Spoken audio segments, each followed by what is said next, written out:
The cruel surprise of perimenopause is that sleep can change before you feel ready to call anything menopause.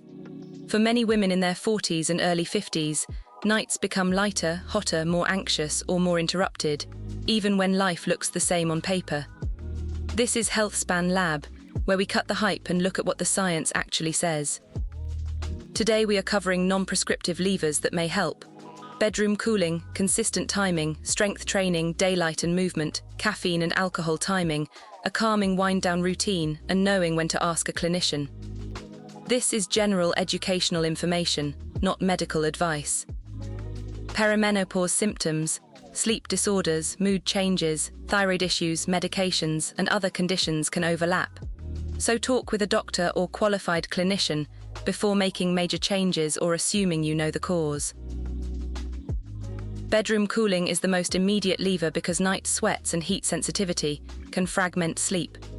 Research and clinical guidance often suggest lowering bedroom temperature, using breathable layers, and reducing overheating triggers as practical first steps for hot nights.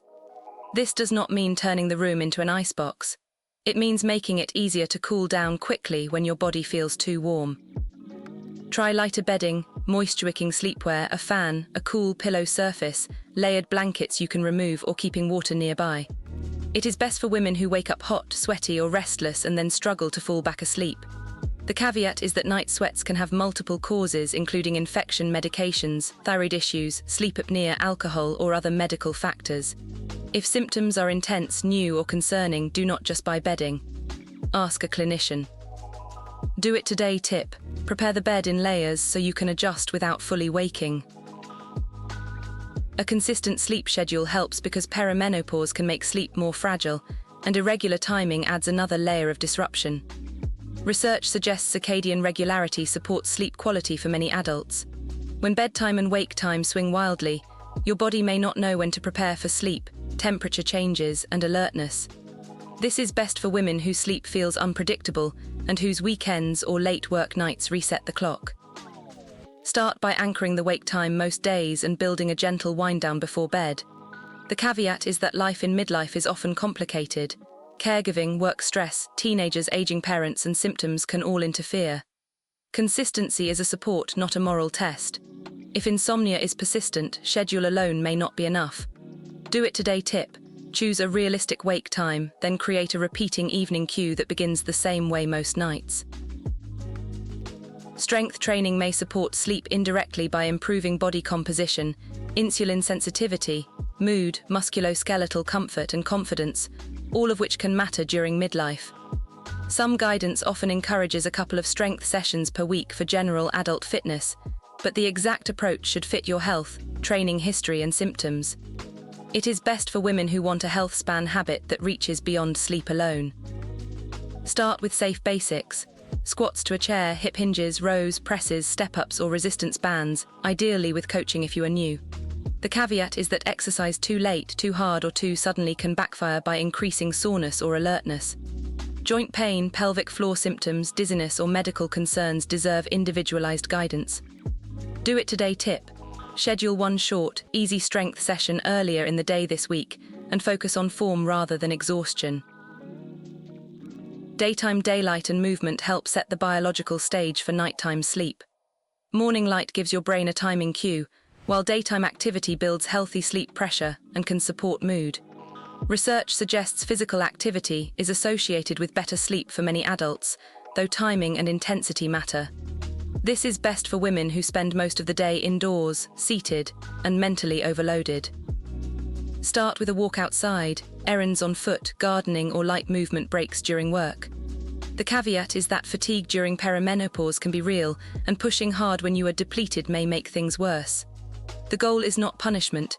It is a signal to your body that day is day and night is night. Do it today tip. Get outside or near bright natural light early, then add a gentle walk later if energy allows. Caffeine and alcohol deserve attention because they can interact with already fragile sleep. Caffeine can linger for hours and may make it harder to fall asleep or stay asleep, especially if sensitivity increases with age or stress. Alcohol may feel relaxing at first, but research suggests it can disrupt sleep later in the night and may worsen awakenings for some people. This is best for women who wake around the same time at night and have not connected it to evening habits. Start by moving caffeine earlier and swapping the nightcap for a non-alcoholic wind-down drink or ritual. The caveat is that this is not about blame. Midlife stress is real, and many people use caffeine and alcohol to cope. If cutting back alcohol feels difficult, ask for qualified support. Do it today tip. Run a 1-week experiment with earlier caffeine and alcohol-free evenings, then judge by your mornings. A calming wind-down routine matters because perimenopause sleep is not only about temperature. It can also involve stress, racing thoughts, mood shifts, and a nervous system that feels harder to settle. A routine gives the brain repeated cues that the day is ending. It can be simple. Dim lights, lower stimulation, write tomorrow's worries on paper, stretch gently, take a warm shower earlier in the evening, listen to calm audio, or read something non-urgent. This is best for women who feel tired all evening and then suddenly alert in bed. The caveat is that a routine is not a cure for clinical insomnia, anxiety, depression, trauma, or significant symptoms. Those deserve real support. Do it today tip. Create a 10-minute closing ritual with 3 steps you can repeat even on busy nights. Dim, write, breathe. Knowing when to ask a clinician is not the last resort. It is part of good Healthspan thinking. Perimenopause can overlap with sleep apnea, thyroid changes, depression, anxiety, medication effects, iron issues, pain, and other conditions. A clinician can help sort out patterns and discuss options that fit your health history, risks, and preferences. It is best for anyone with sudden severe sleep disruption, heavy night sweats, mood changes, irregular or heavy bleeding, loud snoring, gasping, daytime sleepiness, or symptoms that feel unlike you.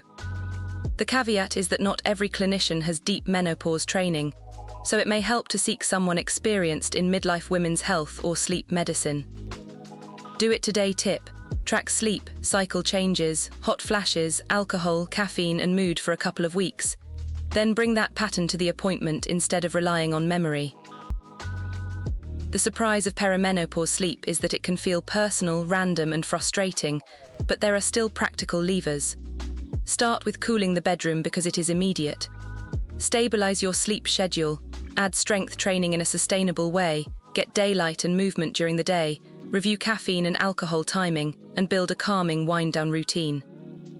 Most importantly, know when to ask a clinician, especially with sudden changes, severe symptoms, snoring, heavy bleeding, mood changes, or daytime sleepiness.